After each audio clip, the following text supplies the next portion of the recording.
I was born in the Visayan region. See, my country has three different regions: Luzon, Visayas, and Mindanao.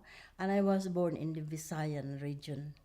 And after 2 years, we moved to Mindanao. Mindanao at the time was very, like, still a wilderness, and the government had opened it like a homestead. People will go there and then clear out the forest, and then you can be there. And I grew up in Mindanao. Mindanao is also a place where there's a lot of Muslims in the region, and I grew up like with my innocence. I grew up with it. I went to school, primary, with some Muslim Filipinos as well, and as if there was no difference with me, whether they are Muslim or we are not Muslim, because they are called Filipino Muslims as well. But they speak different language, and I spoke different language. The language that I was speaking in the Eastern Visayan is different than the language in Mindanao. So it was hard to speak their language, and it's hard for me also for them to understand my language. There was already a language differences when I was growing up, but when you are young, well, it doesn't matter in why. I was lucky because I was an athlete, and the school had offered me an athletic scholarship. So I was free. I was playing, and I love playing. I love playing ball games. I was good at it.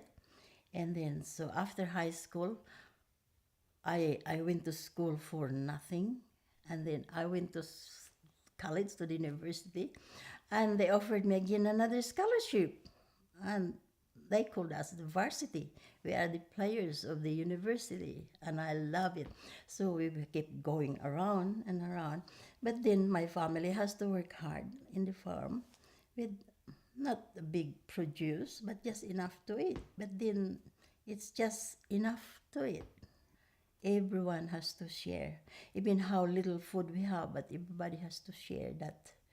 And a lot of love around the family. The parents has to be respected, and the siblings has to respect each other. Though we don't have much, but we have plenty of love around us. And that's probably the secret why we still survive. And that's probably the secret why we can do whatever we wanted to do. It depends on the individual of your desire what to do. And that's probably what happened with me. Because with my brothers and sisters, they got married early because, well, what will they do in the farm? They don't want to go to school, so they got married. So they became farmer. Well, if that's what they said, if you go with monkeys, you eat peanuts. So when they were become farmers, so they become farmers all the time, and their children become farmers and farmers all the time. But then I went to school, so I became like I am a professional. I have finished a degree. So I was separated from them. I was in the city while they were in the farm. But it's not because I was already in the profession. I also have I already had a good life, a little bit better than them, but it's not really much because in the Philippines they don't give us a big salary. We don't have like wealth, but the wealth in our heart is the biggest. Love surrounds us all the time. Whatever we do, there is always love there. Whenever we can have disaster, which we did not have that big disaster, there is always love there.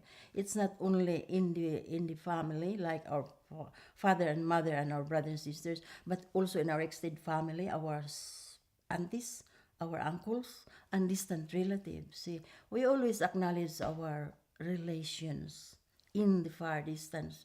So that's why we have big family, because we knew them from the aunties, from the cousins, and the cousins of the cousins. So we have a big family. And they help out. They don't help out of money wise. Well, sometimes they can give us like, okay, here, fare for your bus, or have a bit of snack, something like that. But it's not like by the thousand giving it to us because they don't have also something. But the love, now I have realized that that love was the richest gift that the family had given me. And that love had made us strong, that whatever problem or circumstance we were in, we survived because of that love, because there is a security when you are loved, that even what happened somebody cares. So that was really beautiful. That is why I thought, when you are poor means you are not loved. So now I have realized that even though we were poor materially, but I was rich in in a sense of my being me. The country will never change, circumstance will never change. It's the individual. It's the way you think, the way you see, and the way you consider things. Because in the Philippines, there is always poverty. It depends on what you are and where you are. Because in employment, I was always employed, but it's like not what you know, it's whom you know. If you know somebody inside, then you can be employed. Plus your ability, plus what you have finished, then you will be. But the surrounds will be just the same. So take the good from the bad. So we can produce we can produce good things from the bad things in a way. Because if we look at good things around, that's all what we can see. This is a secret of my culture, is say your neighbors are also your family. You don't need to be like your cousins to play with, or your aunties to be with, as if we are secured with everybody. That was in the early years. That was early in my childhood, as if everybody seems to be caring for each other. And then if you will be like, if you are sick, you don't need to be looking for somebody. Everybody seems to be coming in and putting in something or something. What happened? What did you do? What happened? Everything, everybody is there. And I was so secured. I was so secured that if I go somewhere, seems to be like I have somebody there right away. What did you study then when you went to I university? studied to become a teacher. I was a high school teacher. I was a high school teacher, and then when I finished my degree, a Bachelor of Science in Education, the university that I finished, where I finished, they took me in. So I was teaching there. And since I love schooling, I never stopped going to school. Like night school, I had to enroll some subjects to be at night. After I became a teacher, I was a teacher during the day, and during the night I was a student. And then we also have Saturday classes. That's where I obtained my master's degree, because I never stopped going to school. I love going to school. I stopped going to school when I came to Australia, and I miss it. I really miss it, because I think I was an education hungry person. I love school. When I go to school, even now, if I go to school, to any school, as if I feel at home, because I know where that is. I got married after I graduated in my university, and I have two children, a boy and a girl, Michael and Jennifer. Unfortunately, my first husband had met an accident, and it was just like a dream that happened as quick as that. And that really crumpled my world.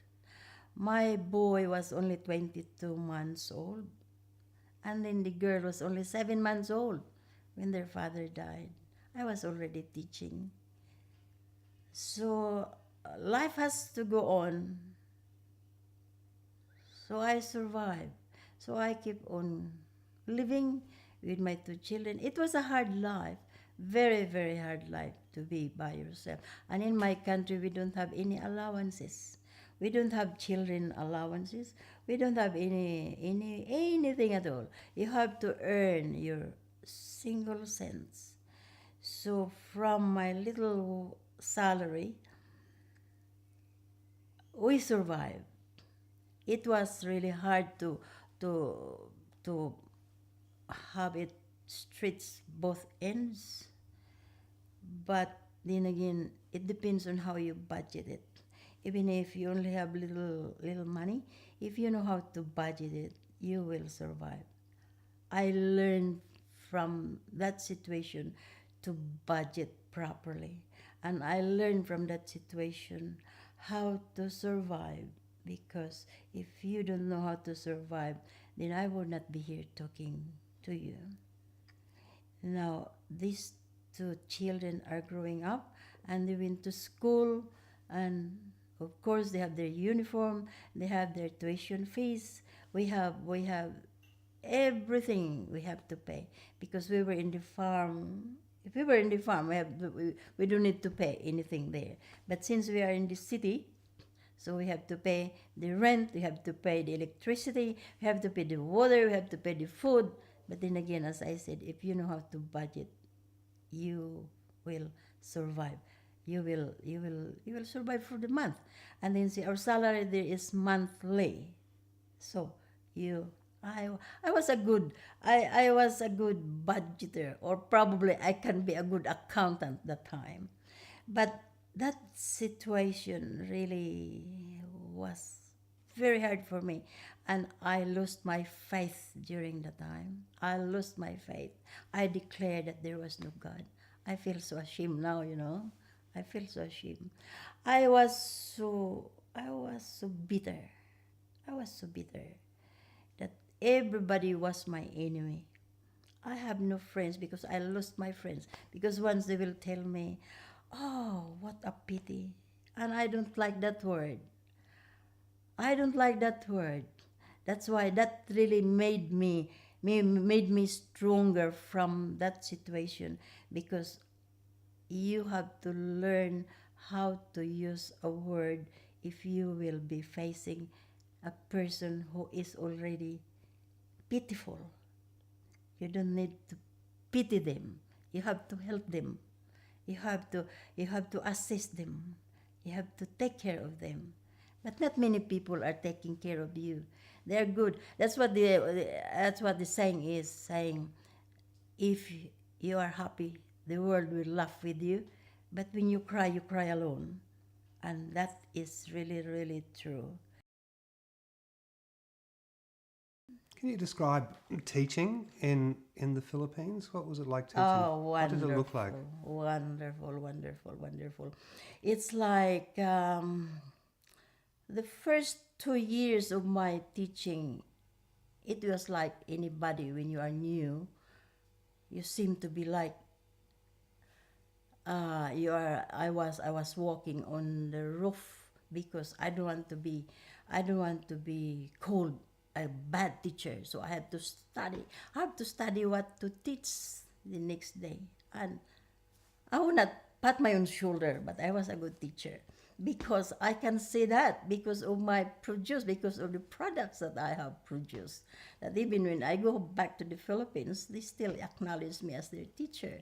And then they will always say, "Oh, because of you, I have done this. Because of you, I have finished my studies." So that's how I knew that I was a good teacher.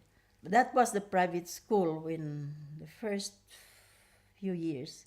And then in our employment, you need to be eligible. I don't know what, no eligibility here. You have to sit on the exam and pass that, and you become eligible. Now once you pass that eligibility, you will be you could never be taken out from your job, because that is your security. So when I passed that eligibility, I transferred to the trade school. Now, when I was in the trade school, I became the guidance counselor of the school, because I have finished my master's degree in psychology. And that was so beautiful. And the children have more respect, even if they are older than you. because not everybody was young. My students were not young. It's not like here when you have to go by your age. You'll be promoted in a year because your age is in that level of year. But over there, you just have whatever age you are, you can be like a grandfather or a grandmother already. But if you wanted to enroll us in the high school, you will still be accepted as a student.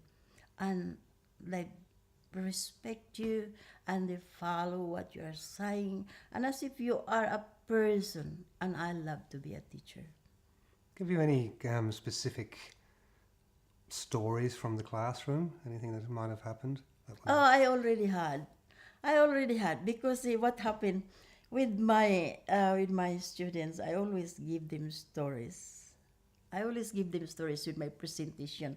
I don't attack the subject matter right away. I always present them with some stories. Like when I was still in the primary, my teacher said to me, Grace, do you want to run and jump? I said, I know how to run and jump. And I said, do you know what is that? It's hurdle. You know hurdle? The hurdle, you have to run and jump, run and jump, run and jump. I said, oh, I think I will do it. And then see, there were 5 lanes. There were 5 runners. I can run too. There were 5 runners, and I was the first runner, and the start man was near me. And it was the gun, you say. When you said, okay, on your mark, set, go, and then the gun is fired. And because I was so frightened, and with my innocence that I did not understand, I thought the bullet will go up and reach the strength and it will come back. It might hit me. So I ran faster and faster and faster and faster and faster. And I was first.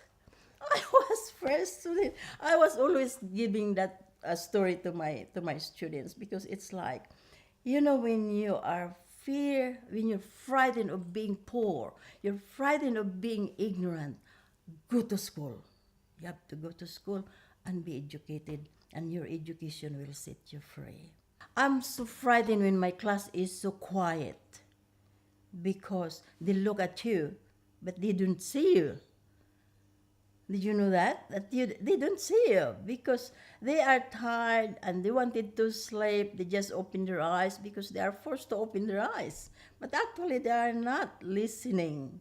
So I have to start talking. I have to start telling them stories that makes them laugh. And when they have that, then I will go back to my lesson again. And then that means they're alive. They're alive again. I like a class that is very vocal. It's not noisy, but it's vocal. I like students that are asking questions. That means they wanted to know. But if they don't ask questions, that means they're not interested. They're not interested. And my classes were really, really good. Really good. And I love my students and I miss them. And I always tell them, I am your teacher if we are inside the classroom, but I am your friend if we are outside the classroom. I can play with you, I can joke with you, I can eat with you, or I can whatever with you when we are outside the classroom. But when we are in the classroom, I am your teacher. And that was good, really good. We were the model family of my neighborhood because even though I was a young widow, I was a widow already when I was 26, very, very young. Well, you can just imagine when you are 26.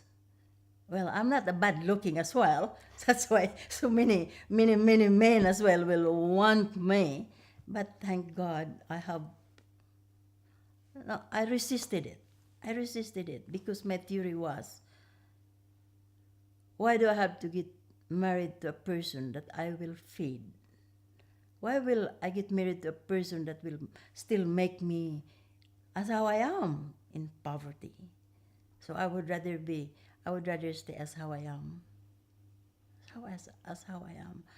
Now that was good when I was already in the government because my salary went up and it was big, and I was comfortable, very, very comfortable. And then that's the time when I thought, well, I will never have an ambition of getting married again. I will never look. Let the men water their mouth. Well, I'm exaggerating, but that's how I thought at that time. I would never be I would never be with somebody with poverty. I was frightened. I had a fear of poverty. I had a fear of ignorance. That's why I kept going to school. And then anything that will give me, that I thought that will make my life better, then I will try it and see if it really works. It really works. That's when Keith, my husband, offered me marriage, and I thought Australia can give me something because I have hands, and I have a brain to do it. So I thought I can make it. I can make it. That's the time when I thought, yeah, okay. There are things that you don't choose, but the things had chosen you. See, this is what happened. A friend of mine who was here already brought somebody for a holiday in the Philippines, and we met. We met and introduced this person to me. So I did not know what was going on, but there was no meaning at all. There was no meaning at all. And because I was enjoying my life, so there was no record of anything at all. But when this man came home to Australia, he wrote me a letter of friendship. So we've been writing letters for 2.5 years. And I thought, oh, well, this is a good one because this man is good in history. And it was interesting. So letters will come in every month with all his history. What is he doing here, fishing or something? And I will tell him also what are my activities. And then after 2 years, he went back to the Philippines. And when he went back to the Philippines, he offered me, wanting me to come to Australia. I said, why will I come to Australia? And he offered me marriage. And while we are writing, sometimes there's something there that started, maybe if I will. I have no intention of getting married because I enjoyed my life already. I have a lot of activities, and I enjoyed doing those activities. And one day I thought, why not? Why not? And then my brothers and sisters were saying to me, you're probably a mad person going to a country by yourself, just by you and your children. But then again, because I grew up in an atmosphere of security, that wherever I go, I will have friends, that wherever I go, and I have my faith as well, wherever I go, there is always Christ there. So I thought, why not? See, when you are older, you don't think of like fairy love, whatever anymore. I think I did not use I use my heart, I think, but I use my head too. As how it is. My head is on top of my heart. That's how I thought. I have to use my head before my heart. And at the same time, when that will mix together, your head and your heart will come together. And that is why. When he offered me marriage, so I said, okay. Now I have 2 children. My children will be included in the marriage as well. Because without my children, I could not be with you. And he said, okay, all right. So we got married. And when we got married, that was so funny because I have so many friends. I think the whole city, if I will be in the gymnasium, I think I will fill that gymnasium with guests. But I thought, why will I spend this money just for that? Marriage is not for everybody. It's only for a man and a wife to be. So I respected that theory that when we got married, now I will invite you to wherever we wanted to be, but not during this time with a big, because I don't really believe on really big expenses for marriage, because when you spend big expenses and then the next year you are separated, so there's no value at that. When I came to Australia, it was a shock. It was a shock from my husband now. He was living in Rai. I was living in the city. You can just imagine. You can just imagine from the city and to Rai. It's just a big contrast, both extreme. And from the airport to Rai, I thought, my goodness, where is this man taking me? And when I arrived in Rai, it was full of bushes because the peninsula is full of tea trees. And I was so frightened. I thought, goodness. And I asked him, is there any rebels here? Because that's how our term in the Philippines, rebels. Are there rebels around? I said, oh no, oh no. But when he came, when the next week, I think he went to work right away because he was a builder. He was a builder. When he went to work and the house was big, and I was so frightened by myself because I never just live alone in the Philippines. I have my children, I have everybody, help and everybody. And now I'm just alone by myself because the children were not with me yet because they have to finish their school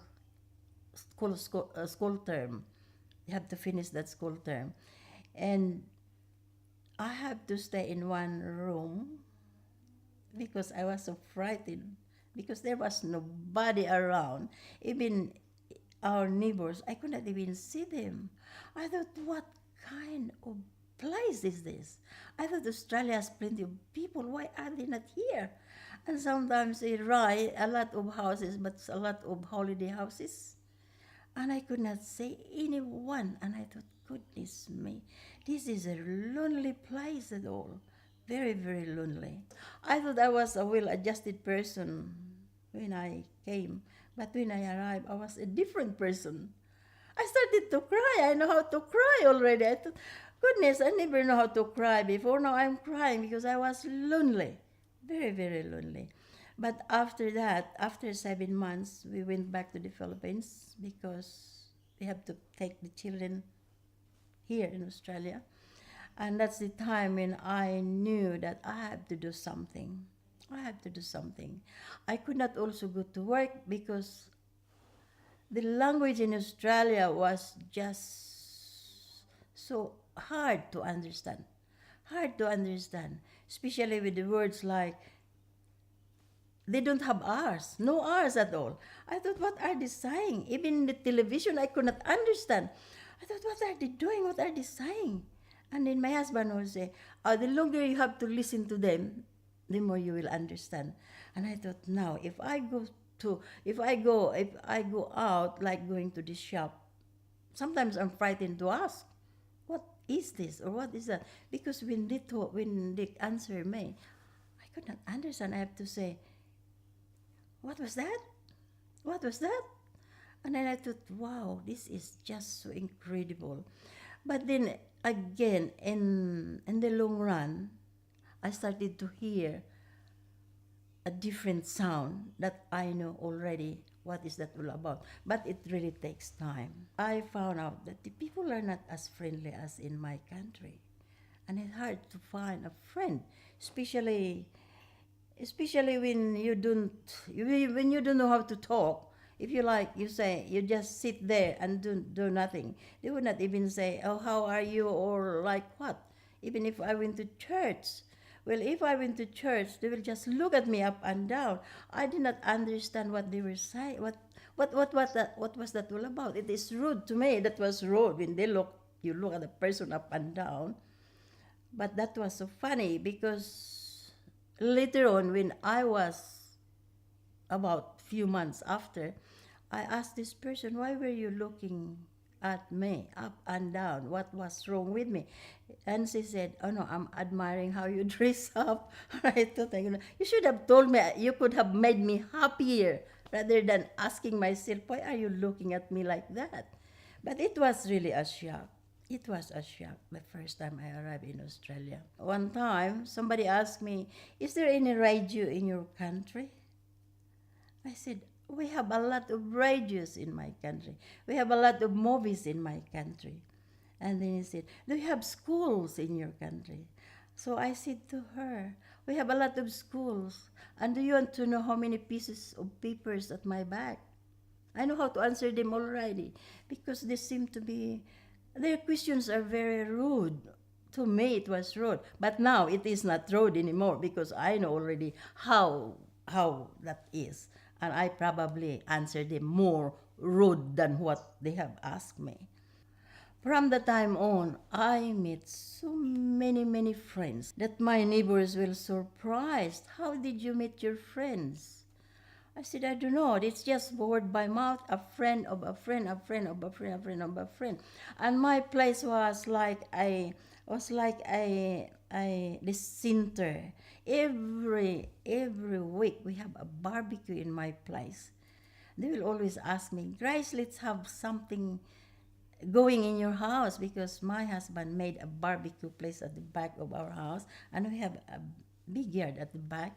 So they wanted to come to my place. So they just bring anything they wanted to, and then we will cook, and then we have to eat, and we have to laugh and laugh and laugh. And I tell you what, laughter makes you really feeling good, and probably laughter makes you feel young all the time.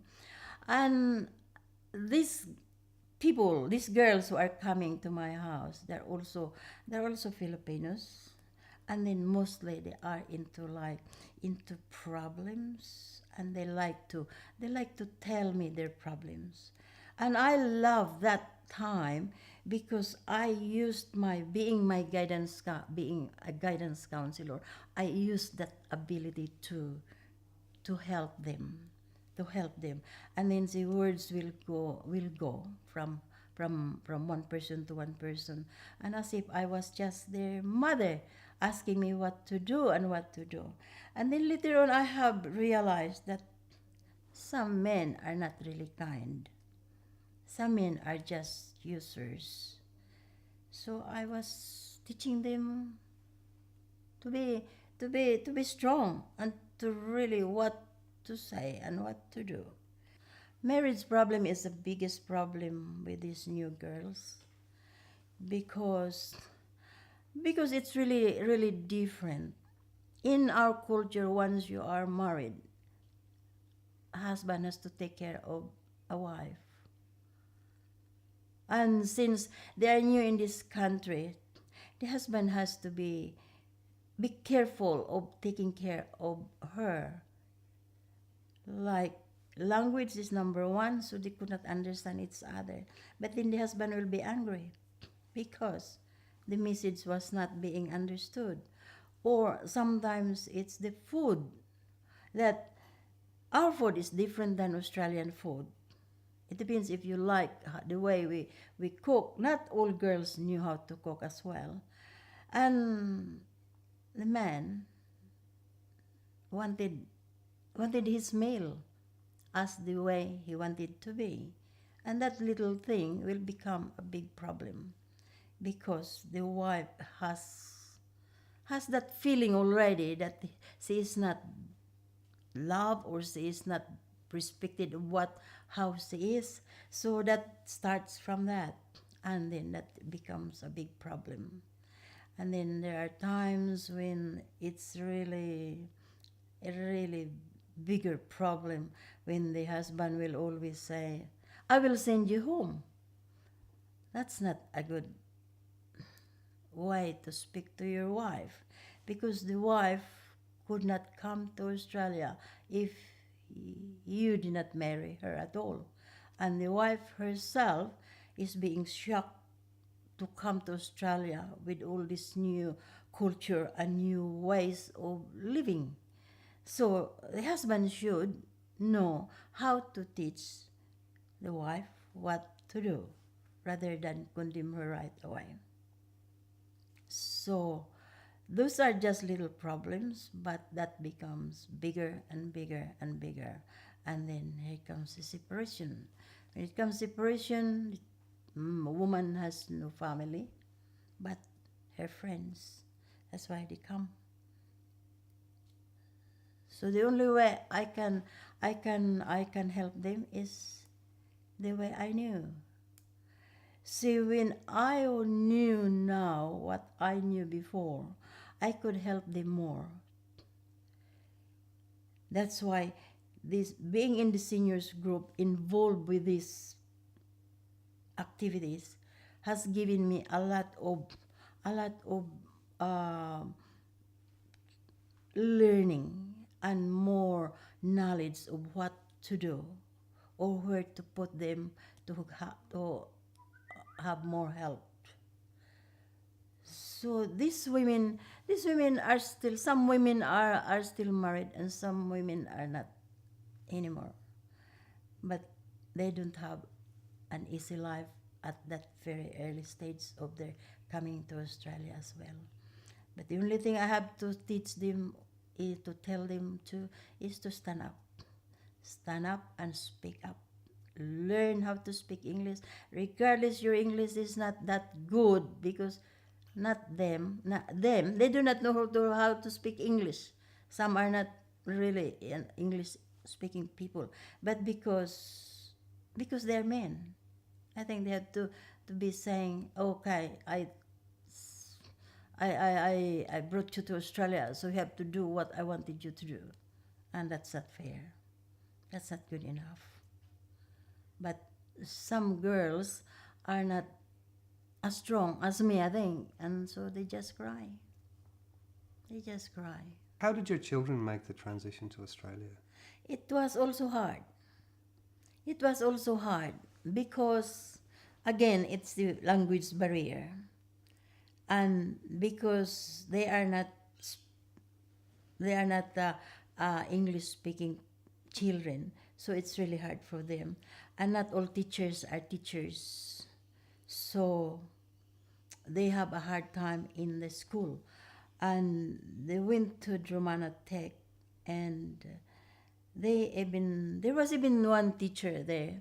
He was an English teacher, English from England, and he spoke English that I don't even understand. Now my boy is a quiet boy, and of course, if you don't understand what a person is saying, you don't respond. And I got a letter that your boy is so arrogant, would not even answer questions. I thought this is something. So I went to school. And really went to the principal, and I said, what is this all about? So I was the one who really fought him. I said, I could not even understand what you are saying. How much more for the boy? The boy is how many years only in school, as how they come to school, for how many years they will be in school. That's the time when they have to learn English. Now I learned more English than them, but I could not even understand you. How dare you saying? I had a good fight in the school. I have a good fight in this school, and every time there will be a problem, I will never spend a single time without going to school, and I will always face them because, well, that was my work, you say. So every time there was a problem, I have to go to Drumana and talk about it, and I will really give them a go. I really give them a go. And then, see what happened, the principal was with me because he knew that I was right, and he knew that I was a teacher, so I know what it is all about. And then not only one, not only two, not only three, not only four, there were many things, because the students are also very cruel, very cruel, since the boy is not answering because he did not understand. That was the first year. But the second year, he's getting better. He's getting better and better. And then he was good at school. He finished his year 12 with colors. And then he was a fitter and turner. And then he was employed right away. And my daughter was not as bad as my son because maybe my daughter is like me. She can talk. She can talk as well. And then when they give her a hard time, she doesn't know how to give it back. So I have to teach her how to do it. I said, this is what you do. If they will give you 1 ounce, give them 5. Give them 5. When my children went to Drumana, and they were so interested with me to work with them. And when they look at my transcript of records, they said, oh, you have a lot to offer us. So they gave me a letter of recommendation to go to the registration office. So I went. But that was a big mistake because they should know that to be a teacher in Australia, you must. They probably did not know because otherwise they will tell me what to do. So I went to the registration office and this man was so rude. See, he just said to me, the problem of you Asians is you just wanted to come in to Australia and be registered. I said, excuse me, I have a degree. I burned my midnight oil to get this degree. I did not just do the hocus pocus. I have record. And if you wanted to be my student right now, and I will teach you, I challenge him right away. Because I can just close my eyes and teach. For 15 years of teaching, I can just close my eyes. Even though I said to him, even though probably your system is different, but I will teach you how our system. Be a student now, and I will teach you what you want me to teach. And so he said, it's not like that. It is, because you're insulting me. But anyway, because he was in the position, I was just there. Or maybe that's what he said, I am an Asian. They wouldn't give you a teaching registration, is that right? Or? That time, but I challenged them. I went to the Department of Labor. And then this Lucy Barber said to me, okay, Grace, this is just what you have to do. And you can be qualified. But then I did not like to teach anymore after knowing that the students here don't know how to respect a teacher. They don't have like a value of being a teacher or so thrown or something. And I thought, my goodness, I could not be a teacher here. So I went into business, and I love my business because it's a business that not everybody knows. So what kind of business? What did you do? I was a beauty consultant, would you believe? I love it. I would never dream to be, and I thought, but nothing is impossible. It can be learned. If I like to go to school, then I can learn anything. So off I went. This woman asked me to go to the meeting. And wow, when I look at these women, wow, how pretty they are. Why are you so beautiful? How did you do it? Just the secret, just to learn, to know what to do. I said, goodness me. And that night, I registered myself. I don't know what to do. And they said, I need training, I need whatever seminar. But I thought, why do I have to need training? I have to train myself. And I went, and that was just beautiful. In 6 months' time, I was on the stage. And I love it. I really did. And then I meet people that I don't dream of meeting them. I meet people that I thought, oh, they're more than me. But this time, it's not more than me, it's just unequal. Now this time I thought I know how to be equal. Now you probably will think that my skin is colored, but my mind is not colored. So I exist. You were also heavily involved in the community. I was involved in the community, especially in my church. I was always in the church.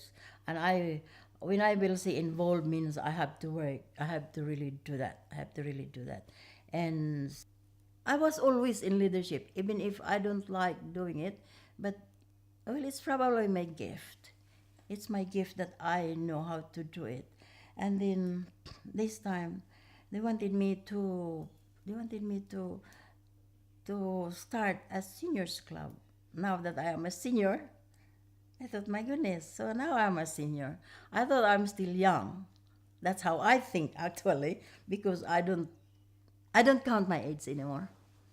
We have a good start, and we have a Filipino seniors, and my intention was to make the group knew that we can do something else aside from what we were always doing, like just going shopping or barbecuing or talking about the problems. So this time we have to show the community that Filipinos can do things as well, like involving the community or showing our culture or talking about what more we can do for the community as being a gratefulness being in Australia.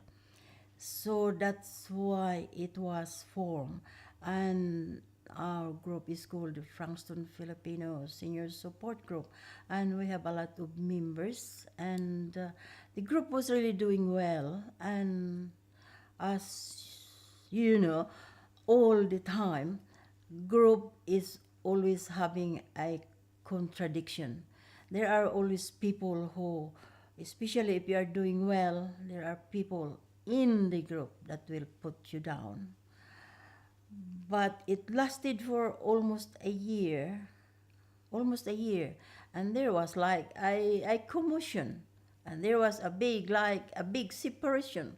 Okay, you separate from us, but we still keep going because the group was really doing well, and we were already known in the Frankston Council, in the community. We are already known because that's what I said to them.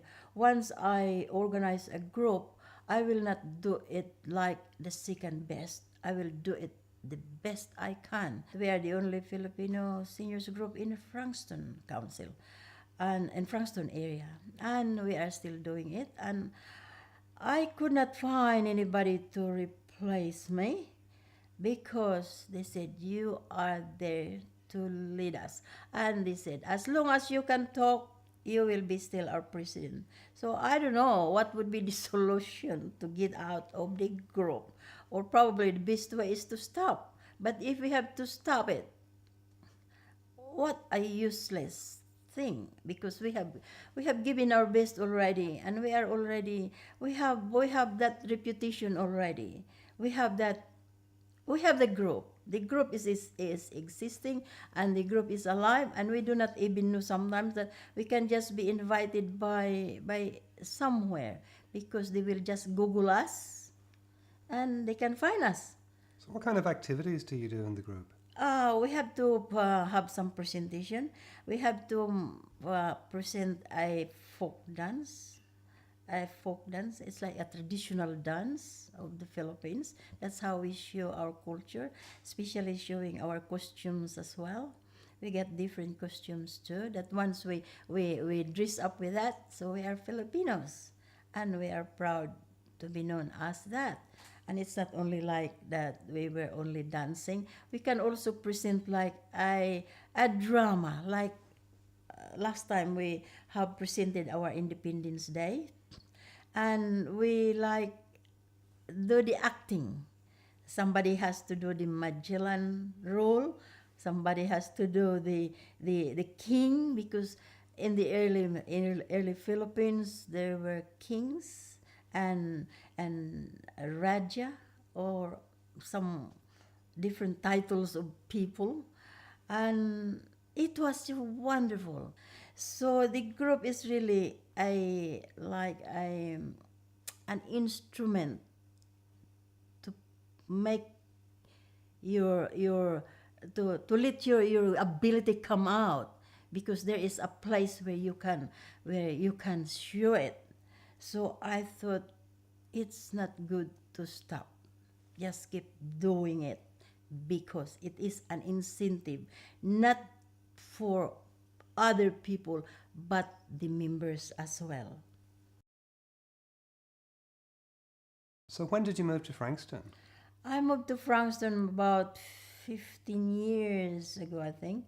We live in Rye, and then my husband got sick. He had a heart problem. So when the Roosevelt Hospital became like a rehabilitation, so it's hard. And then my children were here in Frankston. My son is in Frankston. So I thought it's about time, I think, to move. And to me, Rye is a beautiful country, a beautiful place, but it becomes so far, too far, really far from here. It would be probably 45 minutes to Rye, but I thought it's time because everything has its time. So I thought it's time also to move. So we moved to Frankston. We moved to Frankston. We bought a house in Skye.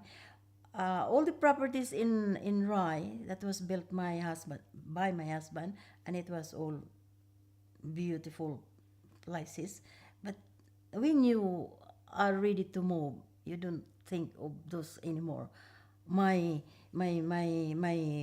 foresight was just move, just buy somewhere, and we bought the place near my son. So I thought, oh, this is good. The hospital is nearby, and the shops are closer.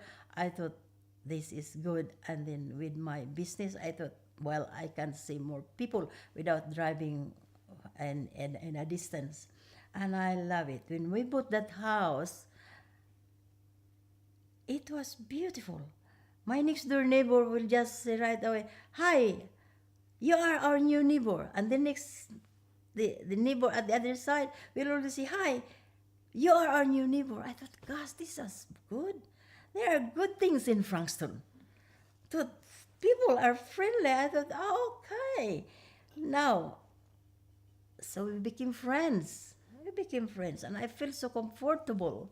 Wherever I go, wherever I went, I wanted to go home just to see my neighbors because neighbors are a part of our lives, I think, because they're even more important than our brothers who are too far away because they live nearby. We can just ask them for something, and here they are.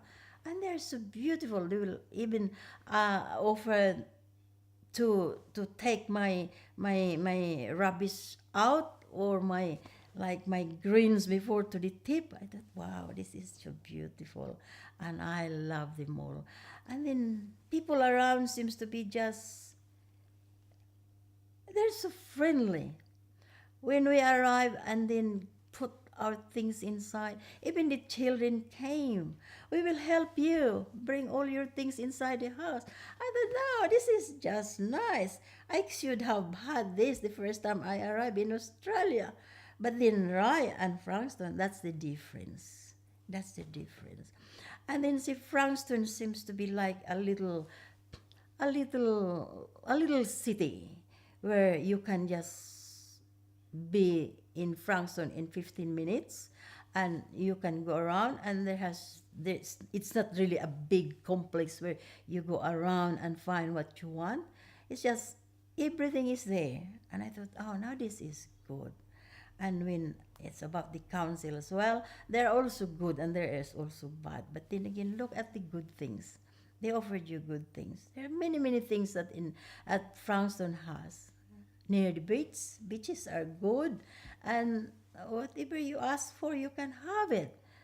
So that's why I like living here in Frankston. It's a privilege to be in Frankston, actually, especially now that I'm involved with the council, and they like my seniors group as well. I thought, oh, it's a place to live.